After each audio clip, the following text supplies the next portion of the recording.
పైల్స్లో మలబద్ధకాన్ని తగ్గించుకోవడానికి ఉపయోగపడే ఔషధానికి కావలసిన పదార్థాలు విడంగాలు, ఉసిరి, కరక్కాయలు, తెల్ల తెగడ, పాత బెల్లం.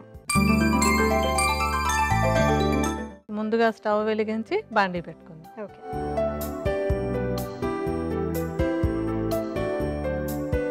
ఈ ఔషధం తయారు చేసుకోవడానికి మనకి ముందు పాత బెల్లం తీసుకుందాము.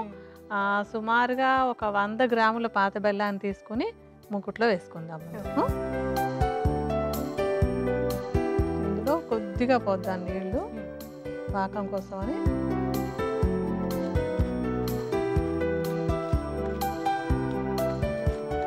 ఆ బెల్లం కరుగుతూ ఉండగా మనం ఇందులో వేసుకోబోయేటువంటి ఔషధాలన్నిటి గురించి కూడా చెప్తాను నేను. ఇది తెల్ల తెగడ అని, ఇదేంటంటే మలబద్ధకం పోవడానికి, విరేచనం చక్కగా సాఫీగా అవ్వడానికి చాలా బాగా ఉపయోగపడేటువంటి మూలిక అనమాట. అంటే మిగతావి ఏమి దొరకకపోతే ఒట్టిగా తెల్ల తెగడ వాడుకున్నా కూడా విరేచనం సాఫీగా అయిపోతూ ఉంటుంది. సో ఈ తెల్ల తెగడ చూర్ణం ఇందులో ఎక్కువ పరిమాణంలో వేసుకోవాలి. అంటే మనం ఒక 100 గ్రాముల పరిమాణంలో బెల్లం తీసుకున్నామంటే ఇది ఒక 30 గ్రాములు ఉండాలన్నమాట. ఒక 30 గ్రాముల చూర్ణాన్ని ఇందులోంచి మనం తీసుకోవాల్సి వస్తుంది. అది తర్వాత పెట్టుకుందాం. ఇందులో ఒకసారి కలుపుతూ ఉండండి మధ్యలో దాన్ని. ఆ తర్వాత ఇంకొకటి ఏంటంటే కరక్కాయ. ఈ కరక్కాయకు కూడా మలబద్ధకాన్ని తగ్గించేటువంటి గుణం చాలా బాగుంటుంది.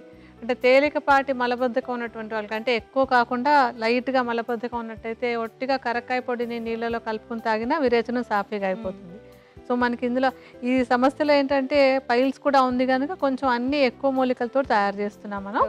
ఈ కరక్కాయని కూడా చూర్ణంలాగా చేసేసి అంటే 100 గ్రాముల బెల్లం అయితే కనుక ఒక 10 గ్రాముల పరిమాణంలో కరక్కాయ చూర్ణాన్ని రెడీగా ఉంచుకోవాలి. తర్వాత ఉసిరి కూడా ఏంటంటే ఒక మంచి రసాయనం లాగా ఉండి మలబద్ధకం తగ్గించుకోవడానికి సహాయపడుతుంది. ఇది ఉసిరి చూర్ణాన్ని ఒక 10 గ్రాముల పరిమాణంలో రెడీగా ఉంచుకుందాం. అది కూడాను.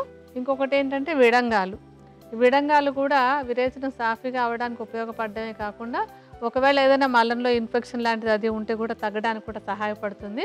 విడంగాలను కూడా చూర్ణంలాగా చేసేసి 10 గ్రాముల పరిమాణంలో తీసుకోవాలన్నమాట.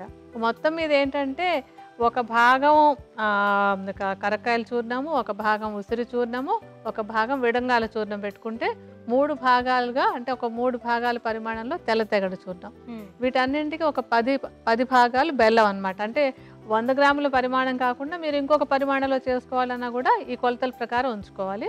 ఇప్పుడు బెల్లం బాగా కరిగి కొంచెం పాకంలాగా అవుతున్నప్పుడు ఈ చూర్ణాలన్నీ అందులో వేద్దాం. మనం బాగా కలిపేస్తే కరిగిపోయిందంతా.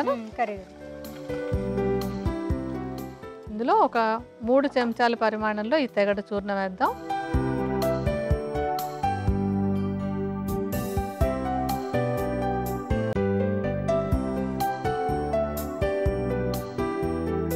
ఒక చెంచాతో కరక్కాయ చూర్ణం,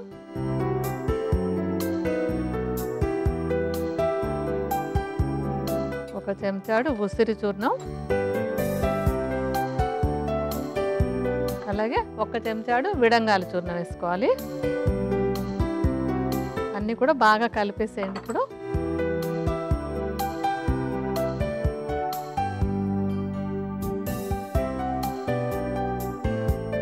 వదిలినట్టుగా అయిపోతుంది కదా. సో లేహ్యం రెడీ అయిపోయింది. స్టవ్ ఆపేద్దాము. ఇప్పుడు ఈ ఔషధాన్ని ఒక బౌల్లోకి తీసేసుకుందామా.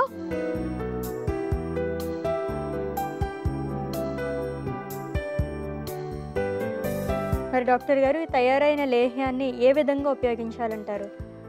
ఇప్పుడు ఏంటంటే ఈ లేహ్యం తయారు చేసి ఉంచేసుకోవచ్చు. ఒక 10-15 రోజుల వరకు బాగానే ఉంటుంది అది.